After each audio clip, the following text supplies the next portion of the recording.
When we have multiple parent-child dimensions in the same cube, we want to give each parent-child hierarchy a distinctive label. We can do this with the naming template.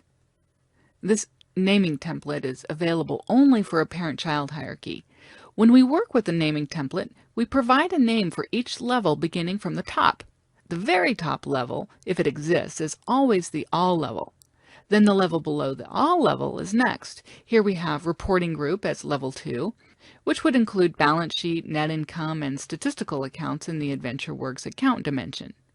When we browse the cube, in some cube browsers, we can see the name of this level display. Each subsequent level displays its name from the naming template as we expand each level. If we have more levels in the parent-child hierarchy than exist in the naming template, the last name in the template gets reused, and a number is incremented by 1 and appended to the last name. So here we have account subgroup 1 and account subgroup 2.